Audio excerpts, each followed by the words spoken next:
Hello and welcome to the second episode of the Journey to Success video series, where we interview successful, motivated, and inspirational individuals of the United Arab Emirates. In today's episode, Executive Principal of the Australian International School of Sharjah, Steve McLuckie, is interviewing Dr. Amar Albanna, head of the Child and Adolescent Mental Health Center of Excellence at the Al Jalila Children's Hospital. He is a consultant child and adolescent psychiatrist, assistant professor of psychiatry at the Mohammed bin Rashid University of Medicine and Health Sciences, and is the president of the Emirates Society for Child Mental Health. We are happy you've decided to join us in today's journey to success and look forward to the interview ahead.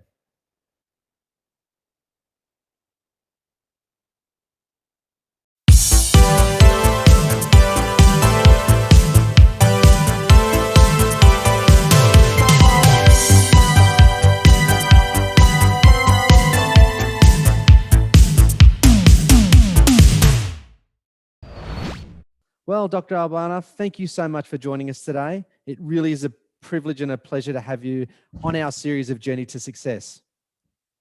Thank you very much, Mr. Steve, for inviting me. It is such a pleasure to be with you today. Look, I want to start off with the first question for you. I think everyone asked the same. What's the difference between psychiatry and psychology? Yeah, so thank you for starting from this question, because we get asked this question all the time. So at the end, both psychiatrists and psychologists, basically they attend to the mental health of individuals. This is their job, but their pathways are very different. So a psychiatrist is by training a physician. I'm a psychiatrist, so I started by studying medicine. So I went through medical school, and then I specialized in psychiatry, and then I did a subspecialty in child and adolescent psychiatry. Whereas psychologists are usually graduates of psychology, bachelor programs in psychology, and then they do usually a master's or even a PhD in clinical psychology, and including placements in hospital settings or clinical settings. So the main difference when it comes to the clinical work, we have a lot of overlap between the scope of a psychiatrist and psychologist.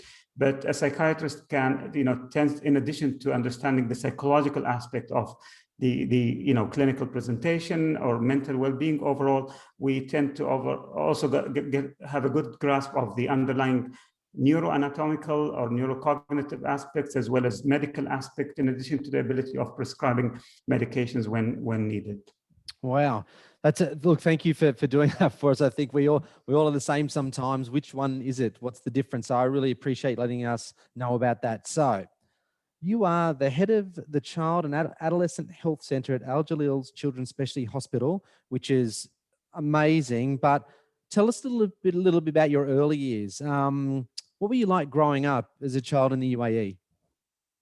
Yeah, so I spent, of course, most of my childhood in the UAE growing up, but I spent 4 years in the UK as my parents were studying there in a small little town in the west coast of the UK in Wales named Aberystwyth. So so these 4 years that I spent or so up to approximately grade 5 were really important, because it took me out of my comfort zone and the educational system I was used to, my friends network, to a completely different environment, different culture, different approach, different educational program. On top of this, we had to do the UAE curriculum while we were there also, so we're doing double education basically. But I think then I came back here, and transitioning to the UK and coming back was wasn't an easy experience, but was definitely very, very helpful. Having the opportunity to work with students and get to know friends, develop friendships with people from different backgrounds is something that's really precious and valuable, and shapes our personality as we basically grow up. So it was fun. I spent it mainly in my own city of Sharjah, but also part of it was in Wales. Oh, okay. Wow. I didn't know that about you. Wow. That's incredible. What was your favorite subject at school? What did you like at school? So it's very difficult to answer this question, but one of my most favorite subjects were actually history, and it still is, which is completely very distant from my specialty of medicine and psychiatry. But I still enjoy reading, trying to write something on the history also with historical aspects. But understanding history is really important. Whenever I present anything, even if it's a scientific topic, you need to know, where did this term come from? What is its origin? Whether it's the linguistic origin of the term, or what did people previously perceive this problem? How did they treat it previously? So understanding the historical perspective of anything we come across is really important. Yeah, definitely. And so that then history was your favorite subject at school and your favorite topic. What about people in your life when you were younger going through school? Your parents or maybe a mentor? What was that like for you? Did you have someone who sort of guided you through schooling and looked after you? Yes, so definitely through schooling, I have to give credit to my parents, who were very supportive, especially when we moved to the UK. As I mentioned, we had a school at home, an Arabic school, UAE curriculum school, in addition to the school, to the actual school, and then back. So in addition to friends and of course teachers that I can remember who were, some of them actually, I remember most of the teachers, but some of them, their words were very important for me, an important motivator to move on in life. But interestingly, I didn't know anything about psychiatry. Even when I entered medical school, simply because I had, good marks and grades in high school. And usually in the UAE, if you have very high marks, you enter medical school. A little bit lower engineering. It's unfortunate, but that was the approach. So I thought, you know what, medical school, I want to be a doctor all of a sudden. And this is how now then in medical school, this is where mentorship became really important, because I realized after a year that I don't want to do medicine, basically. I wanted something different. Yeah, I just didn't enjoy, classical medicine as I understood it, basically. However, I had the opportunity of traveling during the summertime to the US, where University of Boston, where I was able to do a summer course on psychology. And I loved it.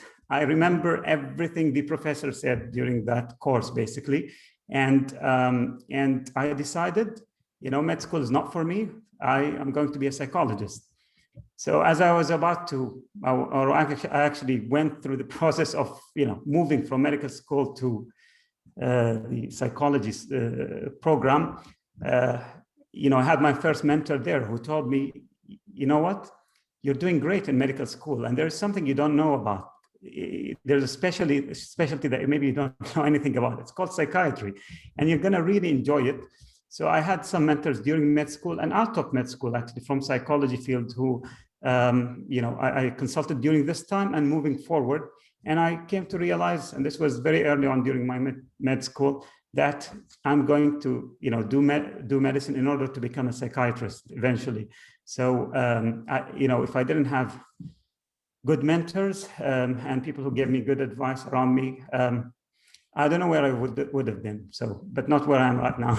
Yeah, no, I love it how the spark for you happened at a conference, listening to someone, and that burned the fire in you to learn more. I think sometimes we put things on children. They've got to know now what they want to do, or when they're 14, 15. But like you, it took a bit of time until you worked out really what you wanted to do. And I love that, because, that's life. That's part of your journey to success.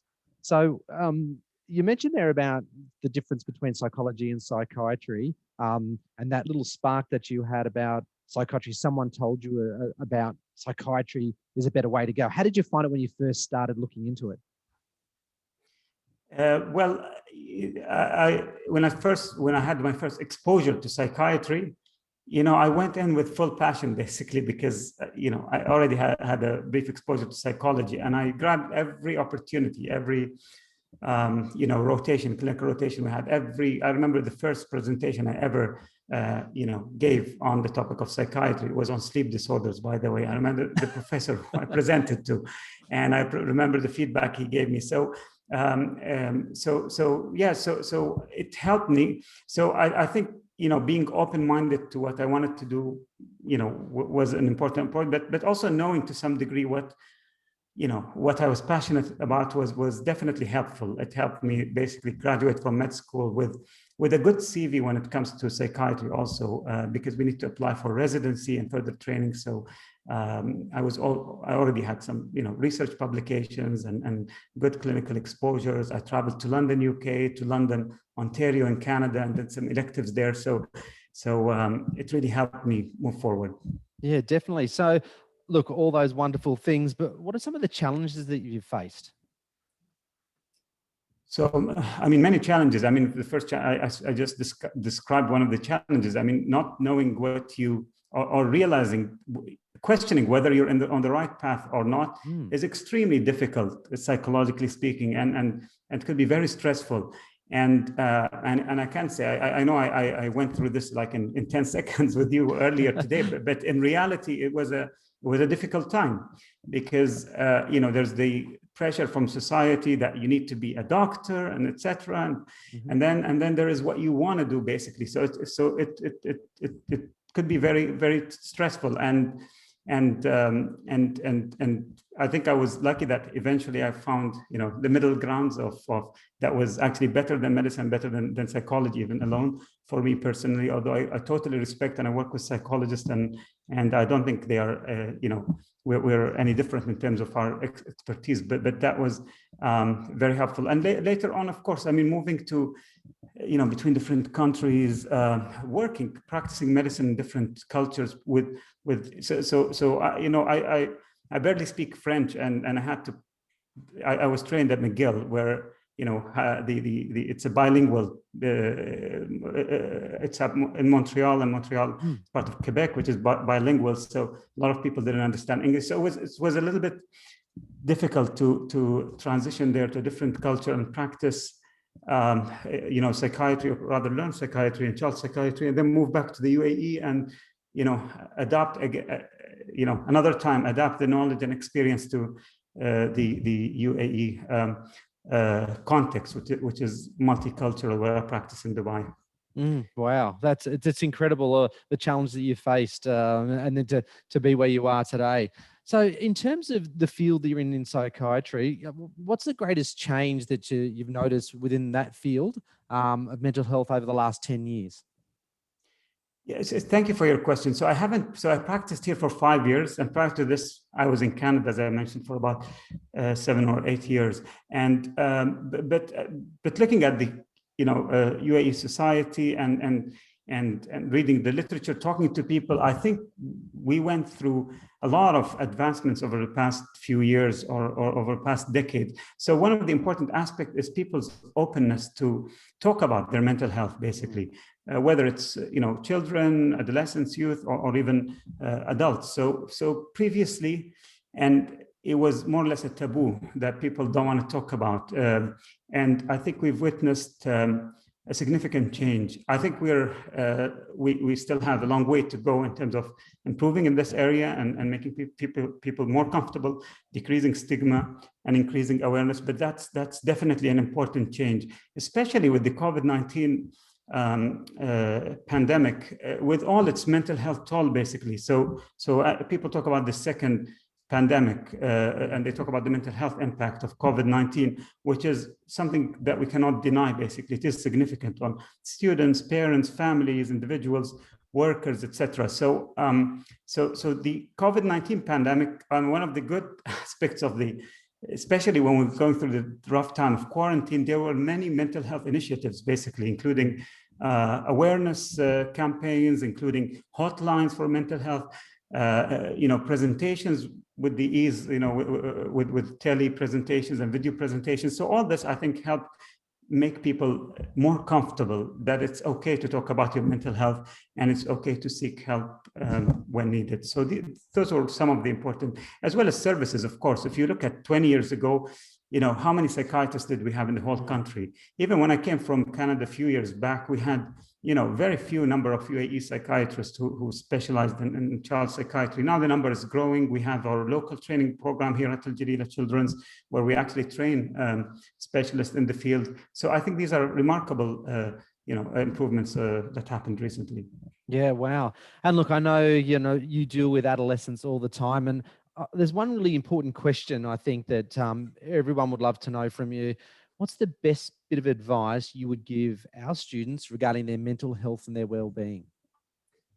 So again, it's a great question, and it's a question that I get asked all the time. And the problem is, I don't want to oversimplify. The answer could be different for every person, but some general tips. So one general advice, I think that I know that people have heard this on and on again, but it's really important to be kind to oneself. This is really, really important. Before talking about being kind to other people, we are sometimes very harsh on ourselves when it comes to, even as students. When it comes to our expectations from ourselves, when it comes to saying all the negative things to ourselves. So one of the practical ways to not overcome this, but let's say be kinder to ourselves, is try to talk to ourselves as if we're talking to a friend.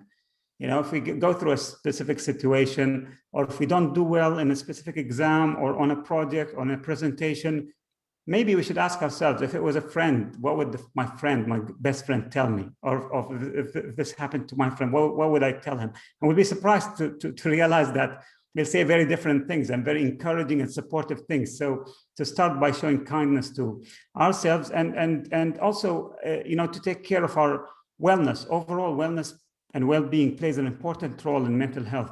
So making sure that we have sufficient sleep, good quality of sleep, exercise, move. All these are evidence-based strategies that definitely improve mental health overall. And finally, there are many tips and many strategies that we can talk about for a long duration. But at the end, for some people, this is not sufficient, and their mental health condition or their stressors are beyond what they could cope with. And in this case, just be kind to yourself, and it's totally okay to talk to, a school counselor or psychologist, or to seek help, because there is help basically, and there are people who can help you. Yeah, that's wonderful advice, especially for young people. I know we're surrounded by them every day, and it's been a really tough time for them all, for the children, but it's also been tough, as you mentioned before, on parents. Can you give us a bit of advice for parents raising children about well-being and mental health? What are some of the advice that you give to parents? Yeah, so I'm not going to repeat the comment I just made, because it applies to all the questions probably that I can talk for a long time. But some tips that come to my mind basically, that also, it has to start with accepting your kids basically. Sometimes the stressors that our kids go through come from ourselves basically. Our kids really respond to our expectations basically, and our stress.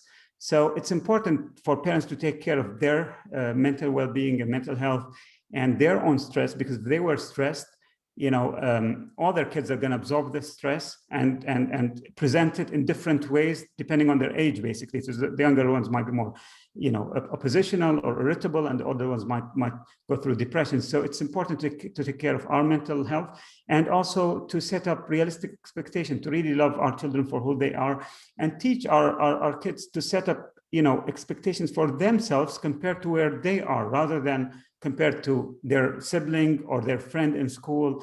These sort of approaches, comparing kids to others, can be quite damaging to the self-confidence, and are really not helpful. I think we should teach our kids to compare themselves to themselves, where they were a month ago, a week ago, in the last exam, let's say, and where can they reach as a next step. So this is just one point that comes to my mind. Yeah, look, thank you very much. That's amazing. This series just isn't for the students of the school, but certainly for the parents. And what you've said there is wonderful. Great advice for all parents and for all students. Well-being is just so important. With everything that you've gone through in your life and everything that you've learned, is there one piece of advice that you would give your younger self? Yeah, so thank you. It's a great question. But personally, I have. I'll be very honest with you. It's a question that I don't like much, and I'll tell you why. Give me a moment to explain why. Because I think, if I try to answer this question, I will start looking for things that I didn't do well, and this applies to anyone who tries to answer this question, isn't it? And could have done better. And then the feeling would be, oh my God, why didn't I do this? Why didn't I do that? So it's really triggers sort of regret and guilt feelings. Whereas I think we can. think of, if there was a, another friend or a colleague who is going through what I was going through when I was younger, for example, because they can do something about their life right now. They don't have to go back and blame themselves. Yeah. One of the things that come to mind, especially in the current life that we're living with COVID-19 and with the, technology all around us, being connected all the time, it has to be with slowing down, basically, really slowing down our lives, reflecting, being mindful, try to enjoy the moment as much as possible, because it's not going to come back. Try to make the best use of it. It's very difficult, and this is to the students and parents, whatever circumstances you're going through, at some point in the future, you're going to look back and say, can I go back? It was really nice. Or it was, so just try to enjoy it. You're here right now, and you're not in the future, and you're not in the past. So live in the moment. And I think one of the approaches that could be helpful is meditation-based approaches or mindfulness-based approaches can be very helpful in training us how to live in the moment, which as human beings, it's basically counter. It's not our nature. Our nature is to think about the future, think about the risks that are coming, or so it's against our nature to be in the moment. So we really have to practice and as a mental exercise, basically practice mindfulness, not with the goal of mastering it, because we can never master our thoughts, but with the goal of at least trying to be a little bit more in the moment. Yeah, wow, look, you've certainly taught me a lot. You have to charge me because you've taught me so much already just in this short time. So yeah, that's pretty amazing. So for our young students who are coming through, a good question here was, what do you think are the most important skills or character strengths that students will need to be successful in the future?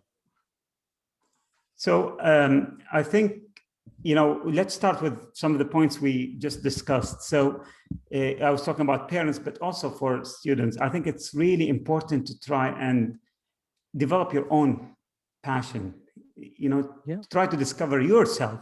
Whether you're a boy or girl, or you're different than any other person on the universe or any other student who's sitting beside you or attending, your class. You're different, you're unique. Every single one of us is unique and different. So try and discover your passion, your interests, and basically, yes, you definitely should aim to grow, but compare yourself with where you're at now, and put, future goals and aim to grow and move forward. And therefore going to develop more of a growth mindset rather than, a mindset that limits you. So that's one, one aspect. And the other aspect is, we spoke about mentors, for example. It's really important to try, and we're very lucky now. So, you asked me about mentors, and I should have mentioned this earlier, but most of the mentors, the best mentors I had, are not mentors that they would recognize themselves as my mentors. Actually, some of them won't even know me. Some of them are even dead, basically. So, because I think we learn a lot, and we can mentor ourselves through reading, books, through listening to interviews and talks by people who we look up to, basically. And if we, endorse, if some of what they say resonates with us, and we find sort of motivating for us, then, I mean, technically they are, mentors. Not again, we won't be on their books basically as mentees, but we're this is so just try to read more and, travel. Right now traveling is difficult, but try to explore and you can travel through the internet.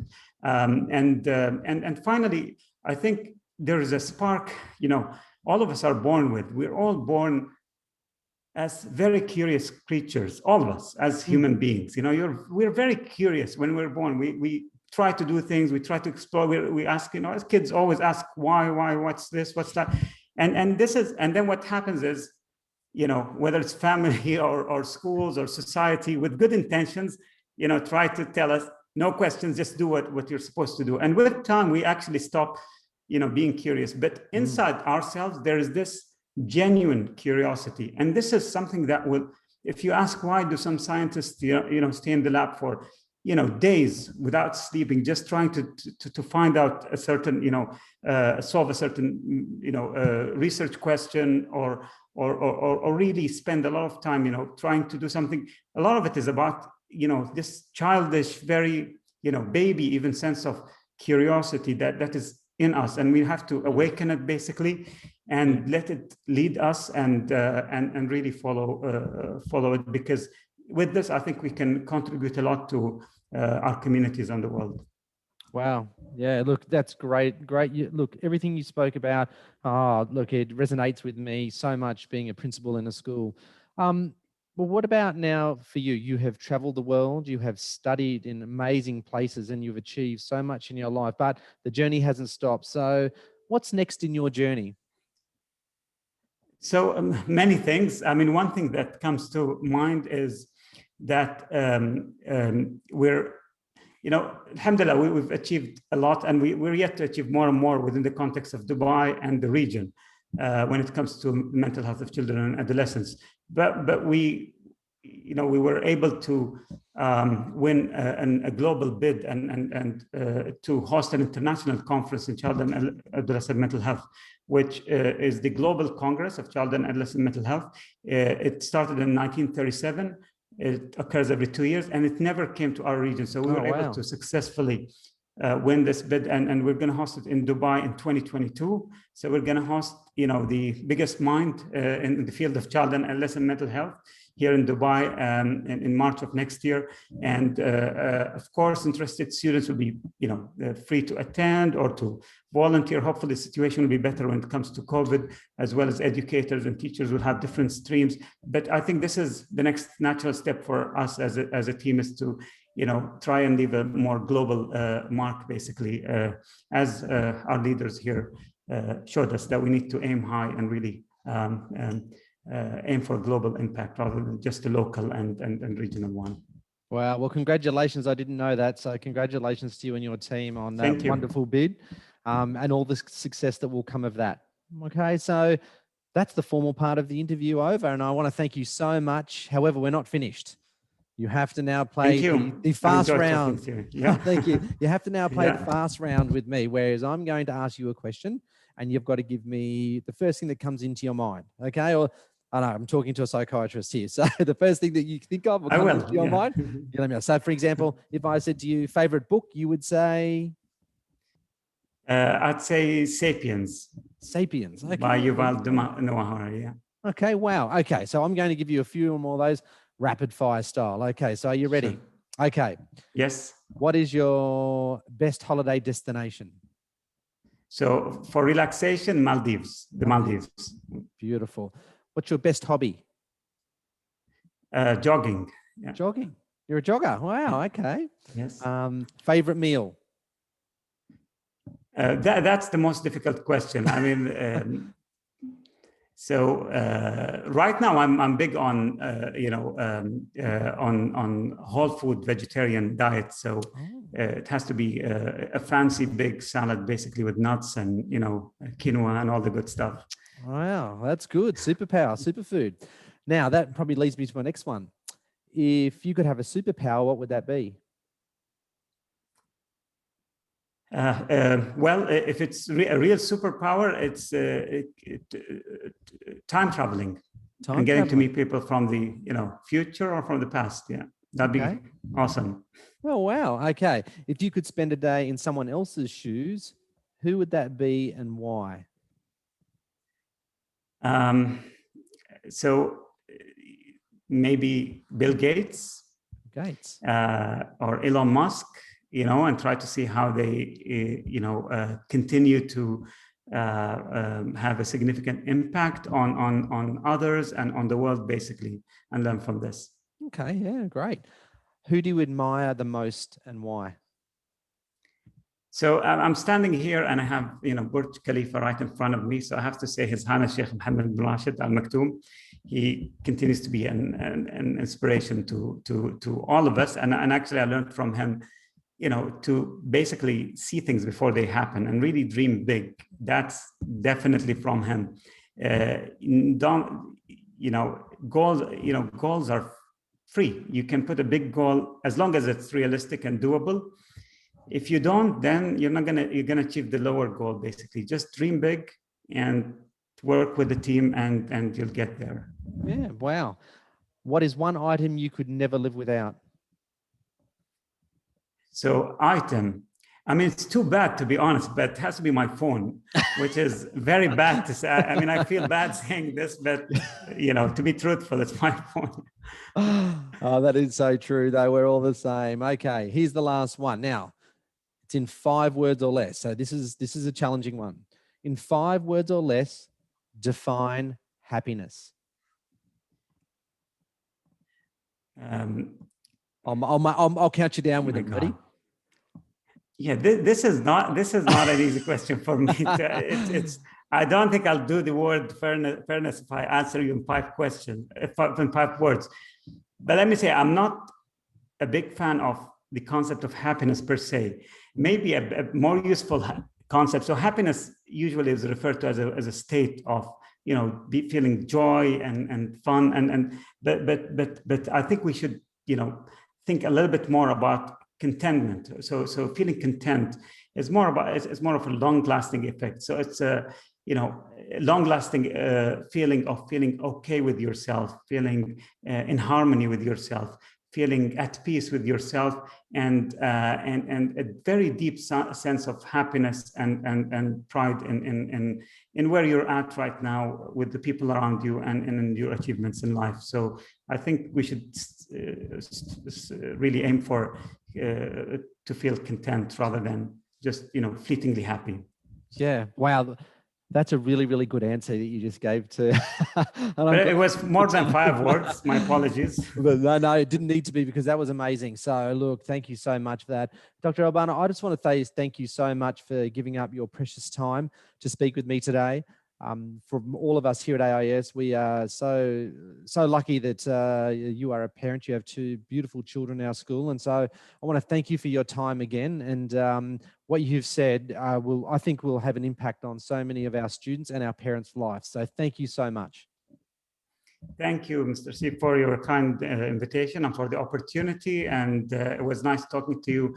And my regards to everyone who is watching this video, and I wish you and your family and your kids the best of health and a great future, inshallah. Yeah, inshallah. Thank you so much.